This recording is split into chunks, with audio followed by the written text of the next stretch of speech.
গত ৯ April vote চলাকালীন সময় কার্বি আংলং জেলার একটি বুথ কেন্দ্র থেকে রহস্যজনকভাবে নিখোঁজ হন third polling officer Cornelius কেন্ডো। সাপুর Qatar LP স্কুলের ভোট কেন্দ্রের দায়িত্বে ছিলেন তিনি। শনিবার সন্ধ্যায় উদ্ধার হয় শিক্ষক কর্নেলিয়াসের মৃতদেহ। ভোট কেন্দ্র থেকে প্রায় 10 কিলোমিটার দূরে জঙ্গলে উদ্ধার হয় মৃতদেহটি। প্রশ্ন হয়, নির্বাচন চলাকালীন সময় কিভাবে সন্ধানহীন হলেন কর্নেলিয়াস? পরিকল্পিতভাবে কি হত্যা করা হয়েছে কর্নেলিয়াস কেন্ডোকে? 9 এপ্রিল নিখোঁজ হন ওই শিক্ষক, কিন্তু মৃতদেহ উদ্ধার হয় 18 এপ্রিল সন্ধ্যায়।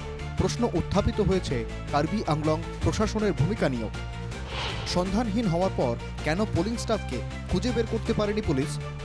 সূত্রের খবর, শনিবার বিকেলে রংমেং থানার অন্তর্গত দুর্গম পাহাড়ি এলাকায় মৃতদেহটি দেখতে পান স্থানীয় এক বাসিন্দা। তিনিই পুলিশকে খবর জানান। রাতে পুলিশ মৃতদেহ উদ্ধার করে ময়নাতদন্তের জন্য ডিফু মেডিকেল কলেজ হাসপাতালে পাঠায়। কিভাবে কর্নেলিয়াসের মৃত্যু হলো তা এখনও রহস্যের আবর্তে। ঘটনার উচ্চ পর্যায়ের তদন্তের দাবি জানালো আদিবাসী ছাত্র সংস্থা। প্ৰথমত আমিতো একো সঁহাৰি পোৱা নাই, এইটো নিশ্চয় কথা, এইটো 100% এইটো হয়। আৰু তেওঁৰ লগত যিখিনি সহকৰ্মীসকল গৈছিল তেওঁলোকৰ পৰা কেনেধৰণৰ তেওঁলোকৰ পৰা একো ৰিপৰ্ট আমি পোৱা নাই, একো সহায় পোৱা নাই। তেওঁলোকে ইভেন আজিলৈকে তেওঁলোকে যিটো লাগেজ বেজ থাকে সেইটো বেজটো পৰ্যন্ত তেওঁলোকে ডিচি অফিচত আনি কিনে জমা দিয়া নাই। সেইটো তেওঁলোকে নিশ্চয় ইয়াৰ কিবা না কিবা এটা ষড়যন্ত্ৰ আছে, সেইটো উচিত তদন্ত হ'ব লাগে বুলি আমি দাবী জনাওঁ।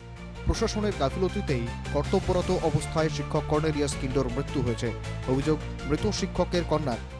बस जस्टिस चाहिए। अगर उस दिन पापा को हॉस्पिटल या मेडिकल केयर दिया जाता तो आज ऐसा नहीं होता। वो होते आज। बोल रहे हैं कि वो छुट्टी में थे, मैंने उनका तबीयत खराब था फिर भी ड्यूटी में हो गए। अगर वो वहाँ पे गिर गए थे बोल रहे थे, अगर उस वक्त अगर उसको हॉस्पिटल ले गए होते तो आज वो होते यहाँ पे। प्रशासन से क्या मांग करेंगे? हमें बस जस्टिस चाहिए अभी। আপাতত ময়নাতদন্তের রিপোর্টের জন্য অপেক্ষা করছে আদিবাসী ছাত্র সংস্থা। পাশাপাশি পীড়িত পরিবারকে উপযুক্ত ক্ষতিপূরণের দাবিও জানিয়েছেন তারা। ডিফু থেকে আসাবুর রহমানের রিপোর্ট, NK টিভি বাংলা।